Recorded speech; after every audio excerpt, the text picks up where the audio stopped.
Olá pessoal, tudo bem? Vamos começar hoje com a primeira aula do modelo à distância. Nós vamos falar sobre reações de oxidação. Então, vou subdividir esse tópico em três tipos de oxidação que são muito importantes em química orgânica, digamos, fundamental, tá? Que é a oxidação de álcoois, a oxidação de duplas ligações e triplas insaturações, e um bônus aí que é importante para a retrossíntese, pensar em síntese de moléculas mais complexas, que é oxidação de metilenos arílicos ou carbonos arílicos, tá? Mas um carbono não saturado, tá? Então seria um CH2 ligado diretamente a um grupo aromático, tá? E a gente vai ver isso mais para frente. Muito bem, mas antes de a gente entrar propriamente dito nas oxidações de álcoois, que vai ser o primeiro tópico, vamos falar rapidamente sobre uma das definições. Então, a definição de oxidação é uma reação química, né, que envolve transferência de elétrons entre duas espécies químicas. A espécie oxidada doa os elétrons. Tá? Existem diversos reagentes, tá, oxidantes para a qual existe um mecanismo. Mas, para nós, da química orgânica, nesse momento, nesse ponto que nós estamos, nós não vamos nos preocupar com o mecanismo, certo? Muito bem. Para nós, da química orgânica, você considera uma molécula oxidada quando você altera o número de oxidação de um ou de mais átomos, ou seja, você aumenta o número de oxidação.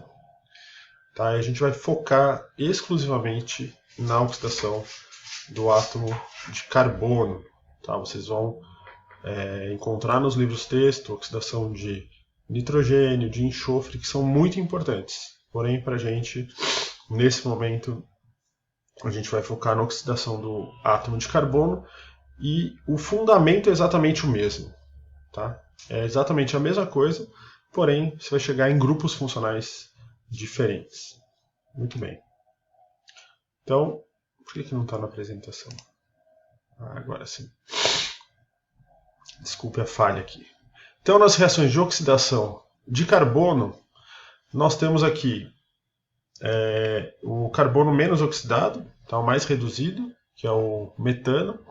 E aqui essa setinha de ida e volta significa que para esse lado nós vamos para a oxidação e para esse lado nós vamos para a redução. Essa simbologia a gente vai falar um pouquinho depois, mas, bom, essa simbologia, o oxigênio entre dois colchetes, significa oxidação, e esse símbolo, hidrogênio grande, caixa alta, entre os colchetes, dentro dos colchetes, significa redução.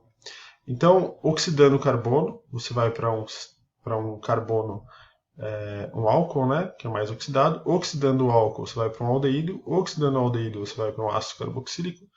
E oxidando o ácido carboxílico, você chega na espécie mais oxidada na forma do carbono, que é o dióxido de carbono. Tá? E o mesmo vale para outro tópico, digamos, outro tópico que nós vamos abordar, que é a oxidação de sistemas insaturados. Então, um alceno reduzido, você chega a um alcano, e oxidando, ou você chega no alceno. E oxidando o alceno, você vai para o alcino. Tá? Existem outras formas de oxidação para sistemas insaturados, que é o que nós vamos ver no tópico 2 dessas reações de oxidação. Então nós vamos começar, como eu disse anteriormente, com as reações de oxidação de álcoois. E por que álcoois? Porque os álcoois são grupos funcionais que podem ser transformados em outros grupos mais reativos, tá? E servindo então este carbono, onde está ligado ao oxigênio da hidroxila, e um ponto de ancoragem para, por exemplo, extensão de uma cadeia, aumento da complexidade de um composto orgânico. E uma das reações mais importantes de transformação de grupo funcional de interconversão de grupo funcional de álcool para um produto derivado seria a transformação dele num composto carbonílico. E para falar sobre essa conversão, nós vamos utilizar um outro aplicativo, um software, que é esse quadro aqui. Muito bem. Então, vamos fazer uma oxidação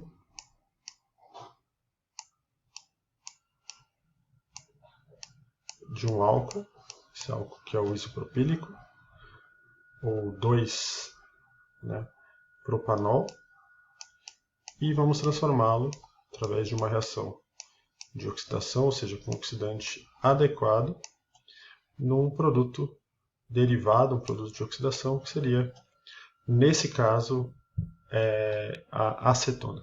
Muito bem. Assim como os álcoois são muito versáteis, tá? As carbonilas, digamos que são mais versáteis ainda. Então, elas podem ser interconvertidas em uma inúmera quantidade de produtos, tá? Seja de oxidação, de redução, podendo até você tirar esse oxigênio, reduzir até a forma mais reduzida do carbono, que seria um composto alquílico. A gente faz uma proteção dessa carbonila com uma ditiana, tá? Forma um tiocetal, depois, através de uma reação com níquel de Raney, você acessa um metileno. Tá? Então você elimina o oxigênio. Então, todas as reações, tá, são extremamente importantes e só podem ou facilmente são acessíveis através da reação de uma interconversão de uma carbonila. Tem um outro chartzinho aqui que eu fiz, já deixei pronto, que é análise retrossintética, tá, de uma carbonila. Então, o grupo carbonila pode ser oriundo, tá, de um álcool. Então, a gente está pensando aqui exclusivamente, comparando aqui esses carbonos aqui que são transformados. Tá? Então, ele é transformado, ele é oriundo, né? Ele tem como seu intermediário, seu composto antecessor, um álcool, e esse álcool também ele pode ser derivado, então estamos analisando o mesmo carbono, da oxidação de uma insaturação, do composto insaturado. Beleza? Então vamos voltar lá para a apresentação. Vamos da representação, e nós vamos falar agora de álcools. Então, dependendo do tipo de álcool que você tem, que nós temos na verdade 4, mas vamos tratar só de 3, que o metanol, digamos, é uma espécie específica, né, que não se trata nem de um álcool primário, porque os álcoois primários eles são considerados primários porque eles estão conectados, né, o carbono, onde está a hidroxila conectada a um carbono, tá? Um álcool secundário a 2 carbonos e um álcool terciário, esse carbono, Y, que a gente chama, onde está ligado a hidroxila, ligado a 3 carbonos. Muito bem. Então, para que ocorra a oxidação, nós temos que eliminar um dos hidrogênios, tá? Para que lá seja conectada a próxima ligação, lembrando que o carbono só faz 4 ligações, certo? Então, para que nós possamos homologar essa nova ligação aqui, que seria a ligação π, nós temos que eliminar um dos hidrogênios, tá? Então, nós vamos começar pelo mais simples, que é o álcool terciário, que não tem hidrogênios para ser eliminado, ou seja, um álcool terciário ele não pode ser oxidado, tá, facilmente. Existem metodologias, mas as que nós comentaremos, nós vamos considerar que os álcoois terciários não são passíveis de oxidação. Então vamos continuar para o segundo mais simples, que são os álcoois secundários, que possuem apenas um hidrogênio para ser oxidado. Então, um hidrogênio para ser eliminado, desculpe. Então, os álcoois secundários exclusivamente vão ser transformados seletivamente, né, numa cetona, ou seja, não vai haver uma oxidação extra, que a gente chama de over-oxidation. Tá? Então só vai ser o hidrogênio ser transformado, eliminado da reação. Então, para uma reação de oxidação de álcoois secundários, nós temos algumas possibilidades de reagentes. Nós temos o reagente de Jones, que é esse daqui, é o cromato de sódio em ácido sulfúrico e acetona. Lembrando que o ácido sulfúrico ele não é puro, ele tem água na sua solução, né, uma solução aquosa. Tá? Ou então você pode usar o dicromato de potássio na mesma condição, mas o de Jones é o de sódio. Então ele levará, né, ao derivado, né, carboxílico desse álcool secundário. Tá? Assim como o outro reagente que nós podemos utilizar, que é o PCC, que é o cromato de piridina, o clorocromato de piridina, desculpa. Tá? É um reagente muito interessante, tá? E muito simples de fazer. Qual a diferença entre esses dois reagentes? Tá? Esse reagente, tanto de Jones como esse aqui de potássio, ele leva água na sua composição.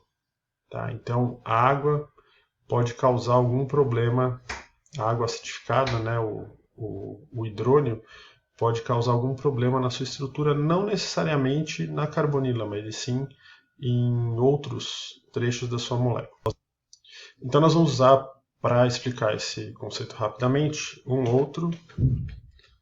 uma janelinha aqui, que é um exemplo aqui de um composto um pouquinho mais complexo do que esse que nós estávamos apresentando. Então, o problema não é necessariamente na carbonila em si, mas o problema será em algum trecho, em outros grupos funcionais sensíveis a ácido.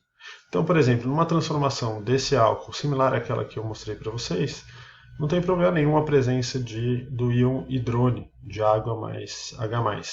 Porém, se esse meu composto, em etapas anteriores, tá, tiver sofrido uma transformação na qual, por exemplo, eu tenho um aldeído que eu quero proteger da over-oxidation, ou seja, da oxidação sequencial, né, uma oxidação extra, eu tenho que, nessa etapa, antes da etapa de oxidação, eu tenho que protegê-lo. Tá? Alguns grupos protetores são sensíveis a ácido, então nessa oxidação não poderia usar, por exemplo, o reagente de Jones, então teria que usar o PCC. Então qual seria o grupo protetor sensível a esse tipo de situação? Então eu vou desenhar aqui o cetal.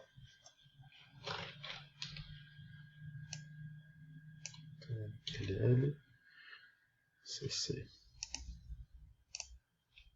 Então, imagine que isso aqui é um oxigênio, tá? Então, se eu tiver H+, isso aqui vai desproteger, tá? E vai voltar a ser carbonila. E nessa oxidação, ele deixaria de ser um aldeído e chegaria, por exemplo, num produto que eu não gostaria, que seria o grupo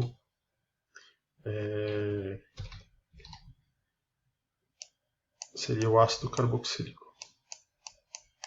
Tá? Mas eu não quero isso daqui. Eu não quero que meu aldeído seja oxidado novamente. Eu quero manter esse aldeído no meu esqueleto.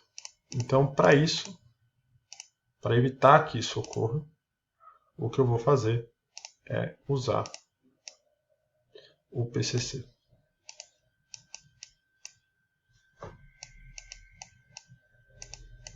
Vou usar com a letra do Ratos de Porão aqui. Tá? Então, usando o PCC como agente oxidante, eu vou manter a minha proteção e evitar, assim, que meu aldeído na próxima etapa seja transformado em ácido carboxílico. certo? Então tem algumas situações que nós precisamos utilizar